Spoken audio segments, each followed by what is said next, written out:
Hello students and welcome to Sanjeev Khare channel. Today we will learn about the cross multiplication method of solving the pair of linear equation in two variables. This is the general form of linear equation. a1x plus b1y plus c1 is equal to 0 and a2x plus b2y plus c2 is equal to 0.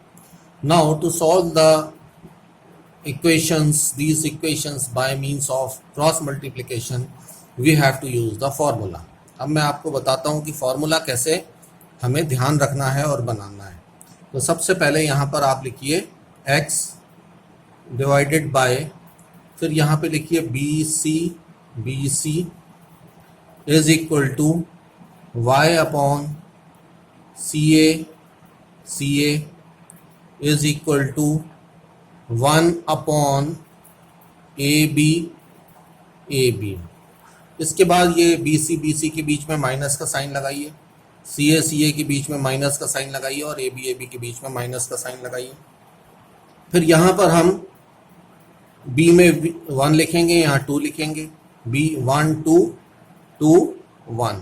Similarly यहाँ पर लिखेंगे 1 2 2 1, यहाँ पे लिखेंगे 1 2 2 1।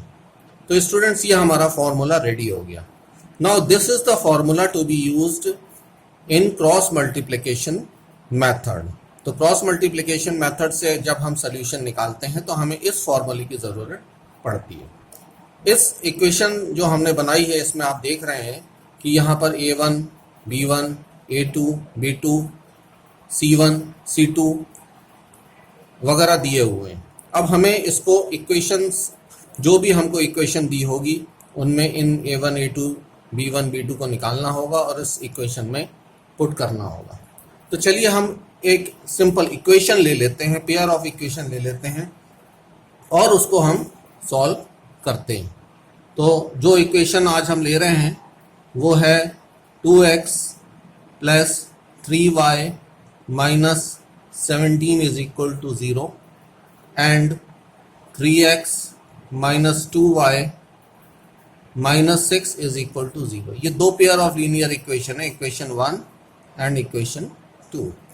अब इन दो equation को हमको क्रॉस मल्टीप्लिकेशन मेथड का यूज करते हुए सॉल्व करना है। तो फॉर्मूला तो हमने स्टूडेंट्स लिख लिया है यहाँ पर अब हमें फॉर्मूले में इस इक्वेशन के जो a1 b1 एक्सप्रेशंस हैं, कोफिशिएंट्स हैं, उनको हमें इसमें पुट करना है।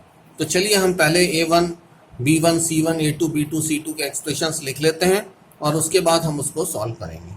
तो पहली इक्वेशन पर पहले हम आते हैं। यहाँ देखिए a1 क्या है, कोफिशिएंट ऑफ x 2 है। उसके बाद b1 क्या है, 3 है, y का कोफिशिएंट 3 है तो 3 हो गया। c1 क्या है, माइनस 17 हो गया। अब सेकंड इक्वेशन पर आइए। सेकंड इक्वेशन में x का कोफिशिएंट 3 है, इसका मतलब हमारा a2 कितना है, 3 है। इसी प्रकार से b2 हमारा कितना है, माइनस 2 है और इसी प्रकार से c2 हमारा माइनस 6 है।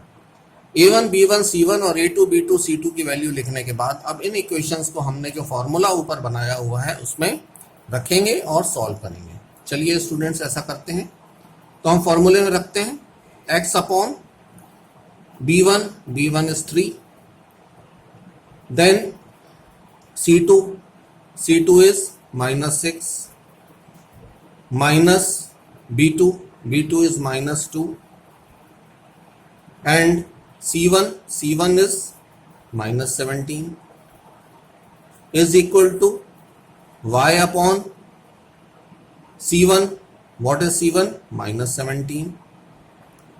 Then a2. What is a2? 3 here. Then minus c2. c2 is minus 6. And then a1. What is a1? a1 is 2. Is equal to 1 upon a1. a1 is 2. b2 is minus 2 minus a2 is 3 and finally b1 is 3।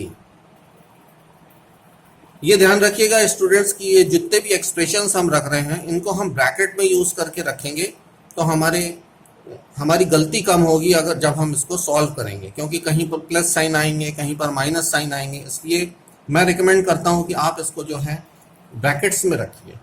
चलिए solve करते हैं students. तो ये हो गया x upon 3 6 18 minus sign, so this is minus 18, then minus 2 into minus 17 is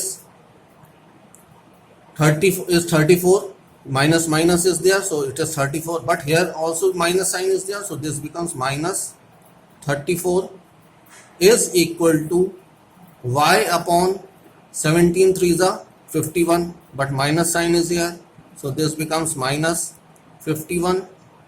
6 2s are 12 with minus sign, minus 12, but here also minus sign is there, so this becomes plus 12. Then students is equal to 1 upon 2 2s are 4 with minus sign, so this becomes minus 4. 3 3s are 9, 1 minus sign is there, so 9. So this is the, now further solve, x upon minus 52 is equal to y upon minus 51 plus 12 is minus 39 is equal to 1 upon minus 4 minus 9 is minus 30. Now students, after reaching this step हमें क्या करना है, हम एक variable का term लेंगे और constant term लेंगे और x और y की वैल्यूज निकालेंगे। पहले हम x का टर्म ले लेते हैं, x upon minus 52 is equal to 1 upon minus 13। इसको सॉल्व करते हैं students. This will become x is equal to minus 52 upon minus 13, minus minus cancelled and 13 1s are 13, 13 4s are 51। तो x की value students आ गई 4। Similarly अब हम y का term लेंगे और कांस्टेंट टर्म लेंगे। चलिए स्टूडेंट्स इसको भी सॉल्व करके देखें हम। y upon minus 39 is equal to 1 upon minus 13, so y is equal to minus 39 upon minus 13, minus minus cancel, 13 1s are 13, 13 3s are 39, so value of y is 3. So students, this equation is given and the solution of this equation by using cross multiplication is x is equal to 4 and y is equal to 3. तो students ये जो formula है ये बहुत important है, इसको बहुत याद रखने की ज़रूरत नहीं है। जो मैंने मेथड आपको सिखाया है उससे आप ध्यान रख सकते हैं और इस मेथड के यूज़ करके आप इसका सोल्यूशन, जो इक्वेशंस का सोल्यूशन है वो निकाल सकते हैं। आई होप स्टूडेंट आपको ये क्रॉस मल्टीप्लिकेशन मेथड समझ में ठीक तरीके से आया होगा, आपको अच्छा लगा होगा, और मैं चाहता हूँ कि आपको अच्छा लगे तो आप इसको लाइक और शेयर मेरे वीडियो, मेरे चैनल को ज़रूर करें। Thank you.